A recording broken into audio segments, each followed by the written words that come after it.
안녕하세요 여러분. 세상 돌아보기입니다. 오늘은 2022년 7월 6일이네요. 오늘은 문화 논평 시간을 마련했습니다. 꼭지로. 제가 최근에 좀 딱딱한 주제들을 많이 다뤘죠. 예. 그래서 뭐 국회의원들한테 보내는 메시지, 방위사업청장한테 보내는 메시지 딱딱하죠. 예. 그리고 또 많은 분들이 사실은 반복되는 내용임에도 불구하고 많은 관심을 보여주셨어요. 예, 그래서 그 정성에 감사드린다는 말씀도 또 드려야 되겠죠. 그래서 뭐 늘 딱딱한 주제만 다루다 보니까 오늘 조금 분위기 전환이 좀 필요한 것 같습니다. 그래서 오늘은 제 뭐 취미 생활 이야기를 좀 해볼까 하고요. 또 그 와중에 뭐 여러분들도 취미 생활을 하시는 분들이 많을 텐데, 그러니까 취미 생활이라는 것의 의미가 뭔지, 또 그리고 또 이제 자기 삶을 되돌아본다는 측면에서 또 인연이 되는 그런 이야기들이 있을 수도 있겠다는 생각을 해봅니다. 자, 그럼 해볼게요. 자, 여기 나오는 사진들은 뭐 다 당연히 보시다시피 제가 이제 오토바이를 타고 오늘 동영상에서는 바이크라고 하겠습니다. 예, 바이크를 타고 다니면서 찍은 사진들이고 거기에서 오는 분위기들입니다.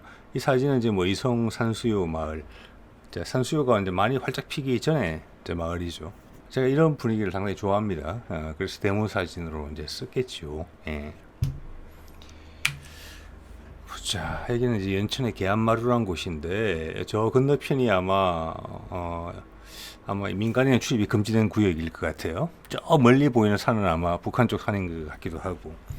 그래서 내가 세옹지마라는 단어를 여기서 썼는데 세옹지마라고 그러면은 이제 중국의 고사성어죠. 그래서 뭐 세상에 좋은 일만 있는 것도 아니고 좋은 일의 계기가 나쁜 일의 계기가 될 수도 있고 또 나쁜 일의 계기가 좋은 일로 될 수 있다. 이게 나 어릴 때부터 이제 알고 있었던 이제 고사성어고 자세한 내용인데 나이가 들면서 그 새김, 곱씹을 수 있는, 곱씹어지는 그런 고사성어인 것 같아요. 근데 제가 이제 여기서 세옹지마라는 단어를 쓴 이유는 이제 제 바이크와 관련된 거니까 말이죠. 그래서 제 바이크 말이다.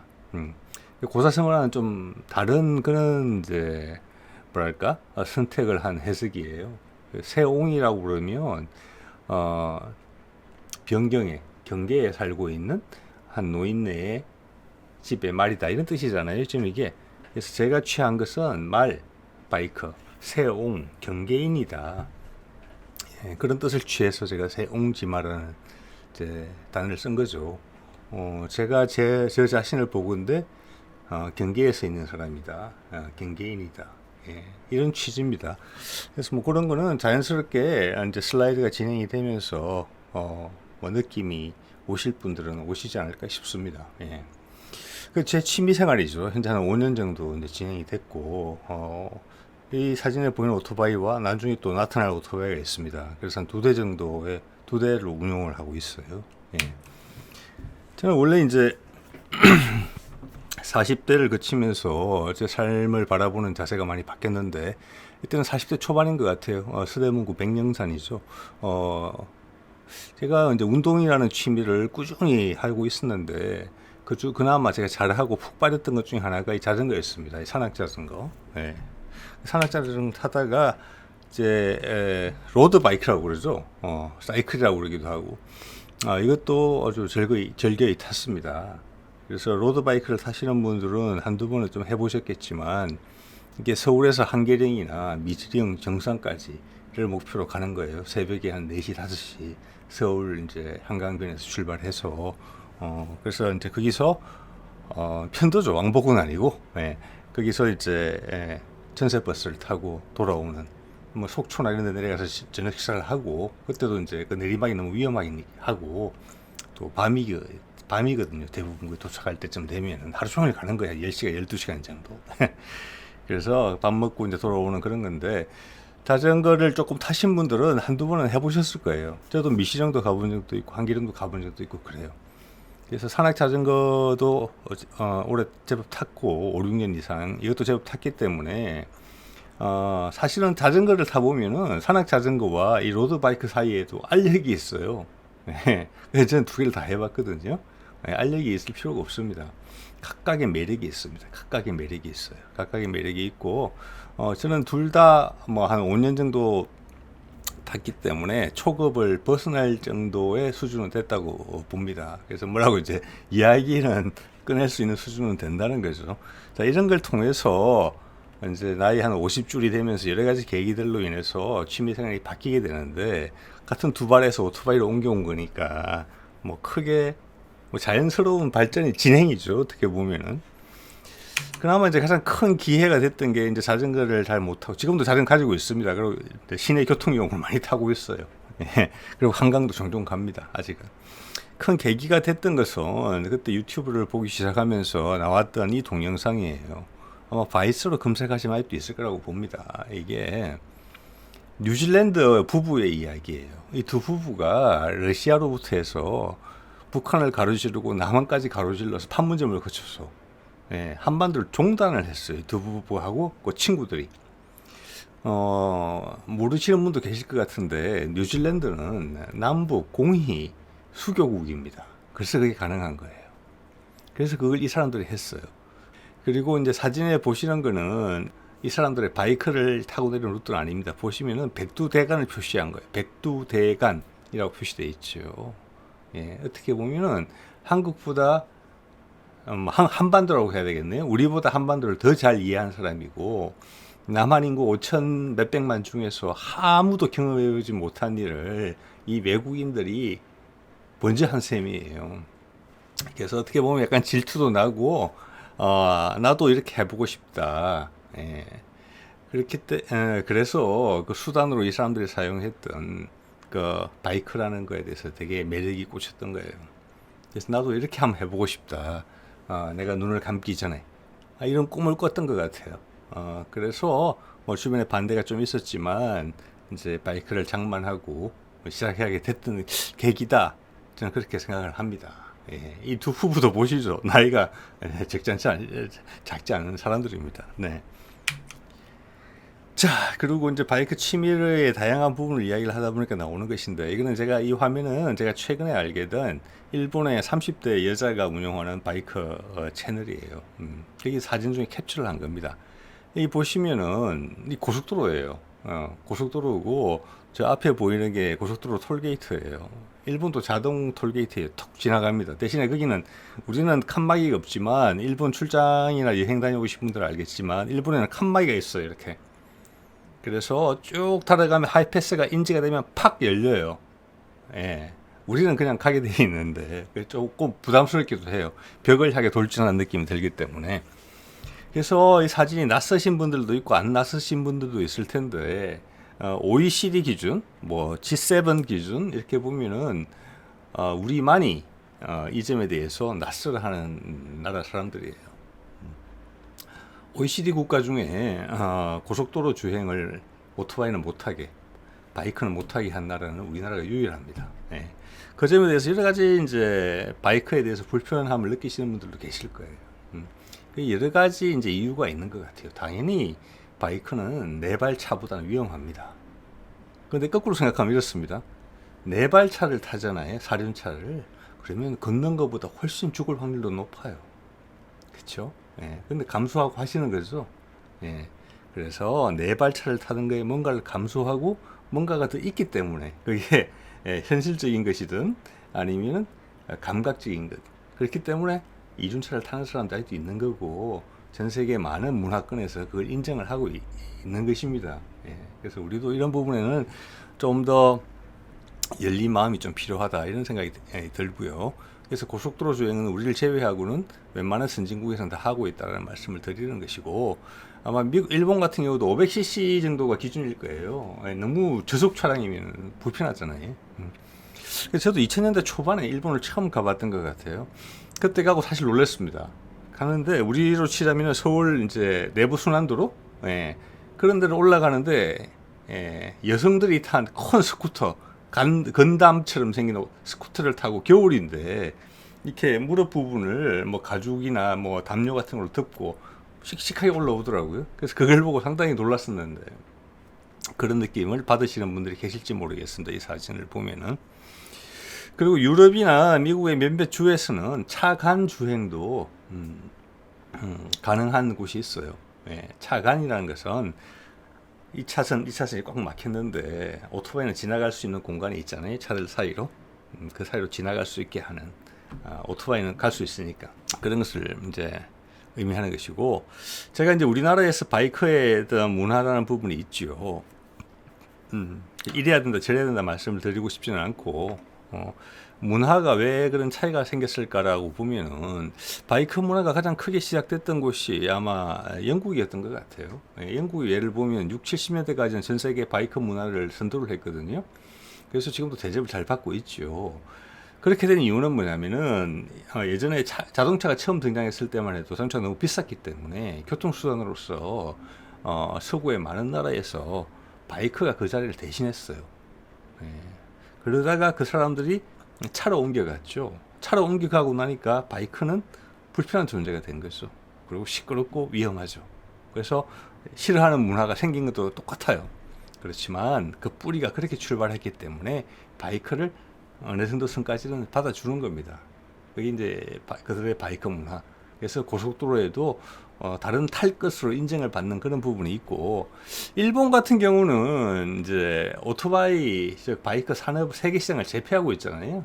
혼다, 스즈키, 뭐 야마하, 가와사키 등등이 바이크 산업이 큰 이제 뭐랄까 제조업 중에 한 부분을 차지하고 있기 때문에 사회 전체가 그 바이크를 바라보는 시선이 그렇게 나쁘진 않은 거죠.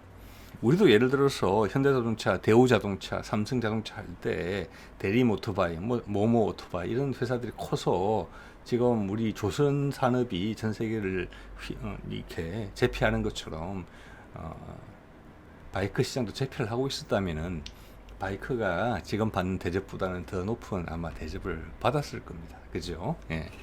그래서 뭐 저는 개인적으로 이런 상황에 대해서 큰 불만은 없어요. 예. 대신 이런 부분이 있어요. 불편함이라는 게 있죠.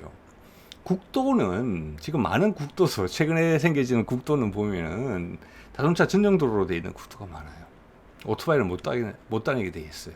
그 점은 조금 여지가 있지 않느냐 고려해 이렇게 생각하는 입장을 가지고 있습니다. 자, 제가 그렇게 생각하는 이유는 이거는 제가 한 몇 년 전에 바이크를 타던 초창기 시절에 다녀온 노선을 표시한 거예요. 뭐 컴퓨터 당연히 이제 휴대폰 앱으로 한 거죠. 충주 일원이고 가운데 충주호가 보이고 이런데 경로를 보시면은 여러분이 차로는 아마 웬만해서는 가지 않을 그런 길들을 갑니다. 이게 이제 바이크의 매력이고 저도 여기 매력에 빠진 거거든요. 그때 보면은 국토 순례 같은 느낌이 들어요. 차를 타고 다녔으면 절대 가지 않았을 곳, 걸어서는 힘이 들어서 절대 못 갔을 곳, 사람 사는 곳들이거든요. 길이 있다는 곳은. 산하고는 또 다릅니다. 산과 계곡과는 달라요. 사람 사는 곳이지만 외진 곳이에요. 네.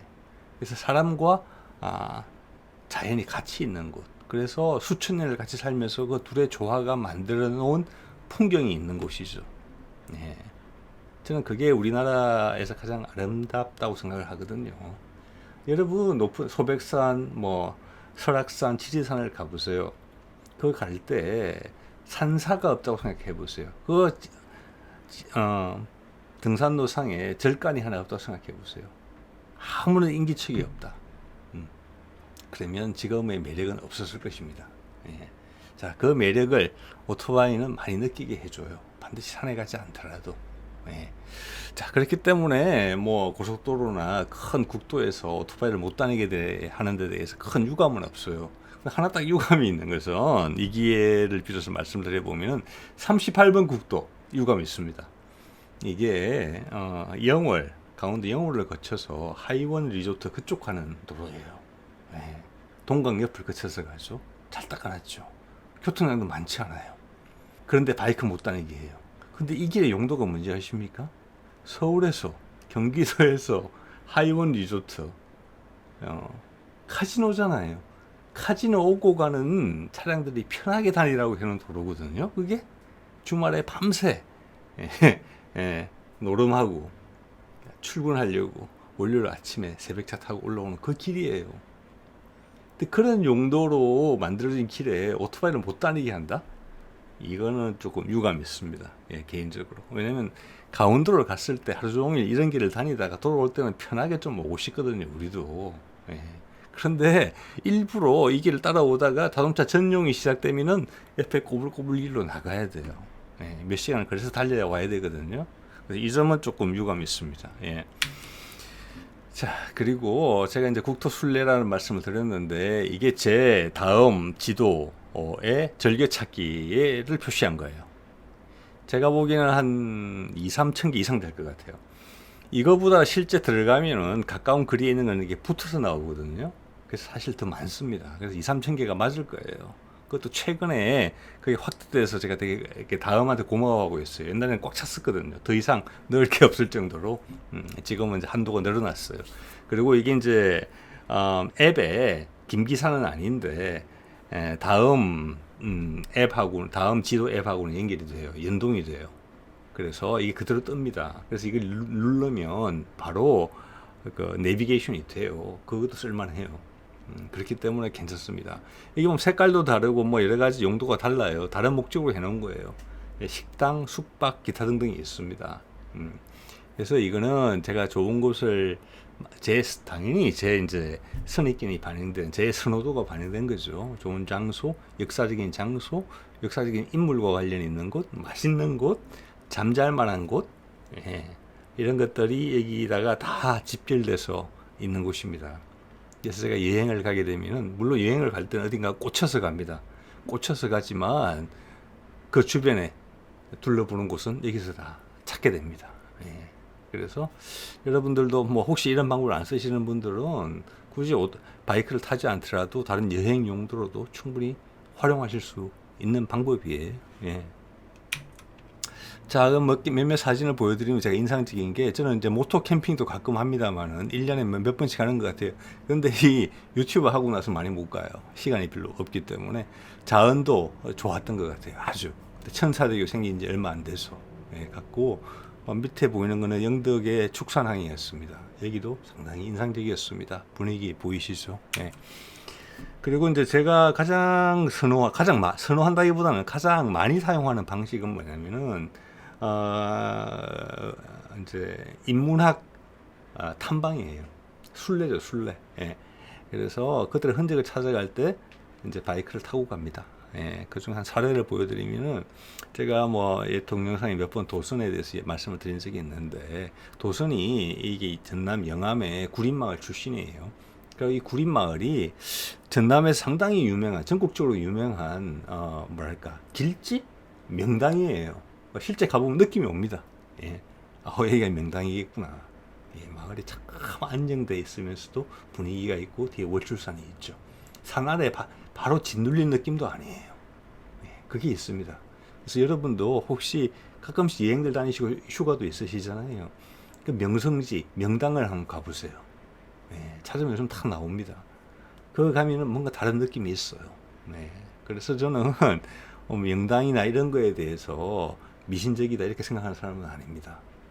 과하게 생각하지도 않지만은 충분히 참고할 만한 가치가 있는 우리 조상들의 지혜다. 그렇게 생각하는 입장이죠. 여기 도갑사 구린마을. 예. 구린마을에서 텐트 치고 하룻밤 자면서 느낌을 받았던 그 기억이 나네요. 사진을 보니까. 풍수지리를 과하게 해석하는 거는 제 지적을 많이 하고 싶어요. 사실은 뭐 이런 내용들 많이 있잖아요. 뭐 묘를 잘 썼더니 꿈속에서 돌아가신 조상이 나타나서 고맙다. 묘를 잘못 썼더니 또 슬퍼하더라. 이런 것들은 저는 믿지 않습니다. 예, 그거는 상당히 이제 풍수지리가 세속화된 부분이라고 생각을 하고요. 풍수지리가 과학적인 부분도 아주 많이 있습니다. 그리고 과학적인 부분을 넘어서 플러스 알파가 되는 부분도 많이 있습니다. 그거는 제가 우리나라의 좋은 명당이라는 곳을 이 사진에서처럼 여러 군데를 다녀보면서 받은 이제 제 느낌입니다. 네. 자, 그리고 이런 것도 있죠. 제가 보면 이제 야산 이달, 주역의 대가 이런 것도 있고, 또, 우주 변화의 원리에서 한동석의 묘소를 찾아간 적도 있고, 연산군의 무덤, 뭐, 기타 등등을, 다 찾아봅니다. 그들의 흔적. 상당히 인상적인 분들. 자, 그런 거를 찾아갈 때 이렇게 썼던 방식이고, 여기 이제 이 바이크는 앞서 보여드렸던 바이크랑 다른 바이크인데, 이거는 이제 똑같은 1000cc이긴 합니다만은 이제 스포츠성이 상당히 강조된 그런 바이크입니다. 이건 4기통이에요. 제가 앞서 보여드렸던 바이크는 2기통이고, 그래서 그 2기통 바이크는 같은 1000cc지만 500cc짜리 실린더가 2개 들어간 거예요. 그래서 그거는 SUV에 특화된 바이크예요. 그러니까 이 오토바이는 뭐냐면은 어떻게 보면 약간 스포츠카라고 보시면 돼요. 예. 그래서 둘의 성향은 완전히 다릅니다. 그래서 이 오토바이, 두 번째 오토바이는 중고로 산 것인데 인기가 없는 모델이라 근데 성능은 상당히 만족스럽고 내실은 있는 오토바이예요. 이게 나이가 들어서 이 바이크를 배워서 다행이다는 생각이 들 정도로 빠르고 직관적입니다. 예. 욕심내면 상당히 위험한 예, 그런 바이크라고 보시면 되고, 전혀 반대되는 성향의 바이크를 이제 운용을 하면서 배운 것은 각각의 바이크가 가진 특성에 맞게 잘 타야 되겠구나. 그렇기 때문에 이걸 후회하지 않고 있습니다. 예. 좋은 거죠, 사실은. 네. 위험해질 수 있는 바이크이기 때문에 늦게 배워서 다행이다. 이렇게 생각을 하기도 합니다. 예. 자, 이거는 스포츠카로, 자동차로 이 정도의 짜릿함을 주려면 그거는 SUV 바이크도 마찬가지입니다. 보통 사람으로서는 지불하기 어려운 금액을 지불해야 됩니다. 예. 시속 100km 도달하는데 두 오토바이 다 3초대, 4초대 안쪽으로 다 끊어요. 예. 그렇기 때문에 자동차와는 전혀 다른 느낌을 이제 선사하는 부분이 있습니다. 네. 자, 그리고 이것은 제가 옛날에 한번 말씀을 드렸는데 제목에도 나오죠. 우리 삶 속에 있는 신선들. 예. 저는 이제 종교에 대해서, 지금의 종교에 대해서 상당히 조금 부정적인 느낌을 가지고 있어요. 예. 어떻게 보면 종교가 출발했던 본심에서, 첫 마음에서, 초심에서 많이 멀어져 있다. 그 한계에 도달해 있다. 예. 그러면 우리를 지탱하는 그 힘은 어디서 오느냐? 예. 우리 삶 속에, 우리 속에 있는 신선 같은 분들이 많아요. 네. 그 사람들이 우리를 지탱하는 힘이고 미래의 힘이다. 이렇게 생각을 가지고 있습니다. 그래서 우리도 그들처럼 될 수가 있어야 되겠다. 비슷해지려고 노력해야 되겠다. 이런 사람들을 더 높이 보고 존경해야 되겠다. 이런 마음을 가지고 있지요. 절간에 가거나 십자가에 기도하는 게 아니라, 이 청인 약방은 괴사한 칠성면에 있습니다. 이 약방 주인이 유명하신 분이죠. 여기가 진짜 재밌는 게 칠성이죠. 7개의 돌이 있죠. 바위도 보이죠, 지금. 약방 앞에서 하나 보이죠. 이게 고인돌이에요. 고인돌. 그러니까 여기는 선사시대부터 성지였던 곳이에요. 이 나무 뒤에도 고인돌들이 있어요. 그래서 관련된 이야기가 오랫동안 남아있는 곳이에요. 옛날에도 성지예요. 그러니까 어떻게 보면은 풍수지리로 보면 기가 되게 센 곳이에요. 보통 사람이라면 잘 살기가 어려운 곳이에요.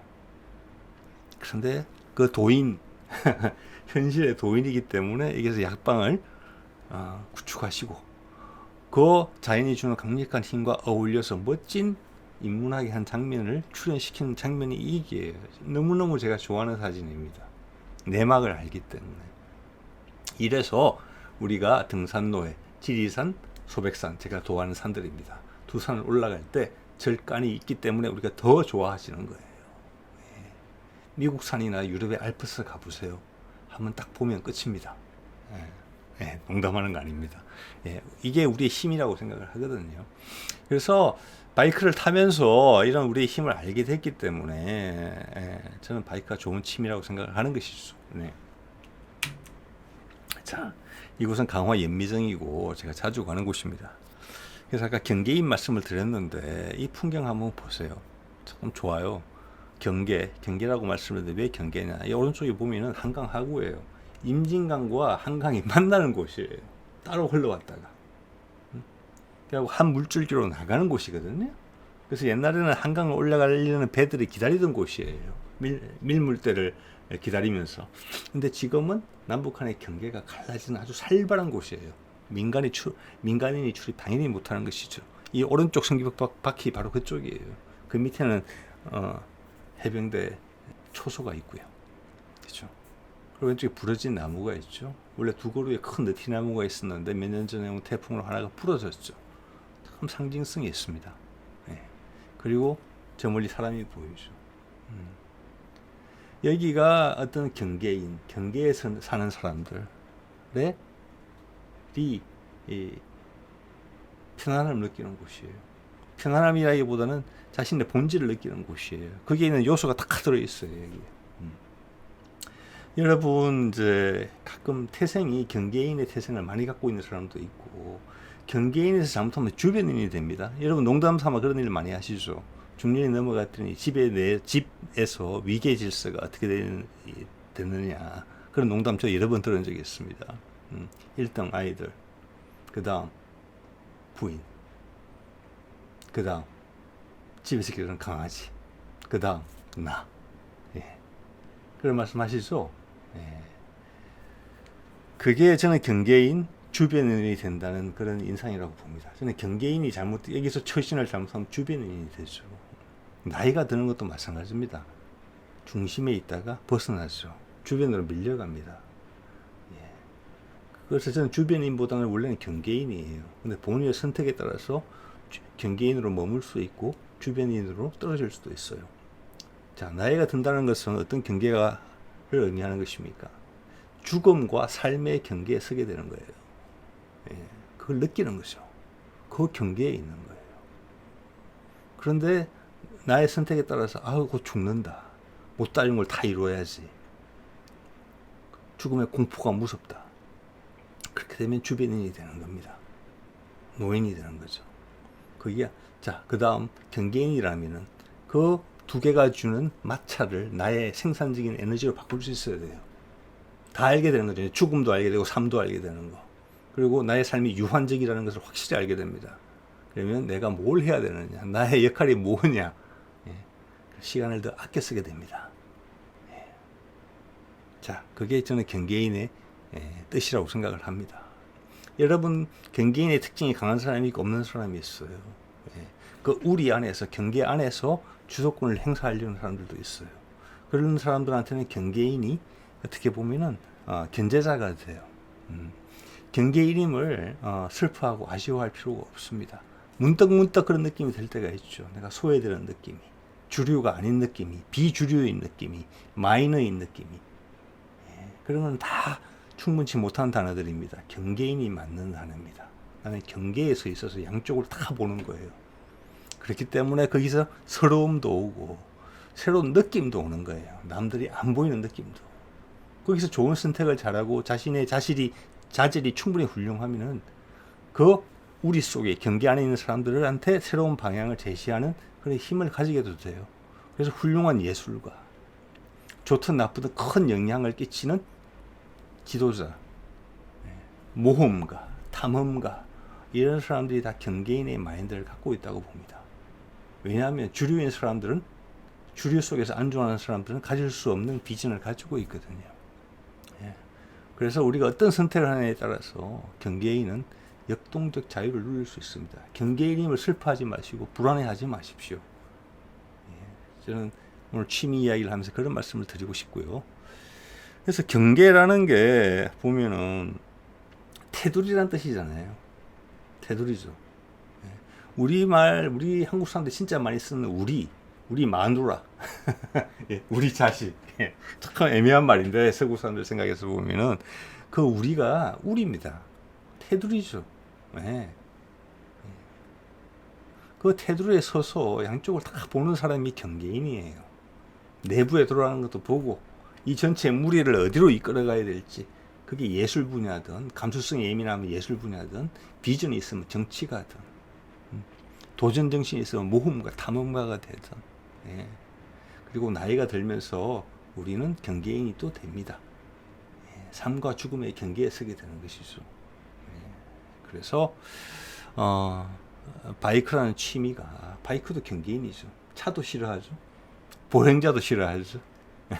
그렇죠. 매력은 있죠.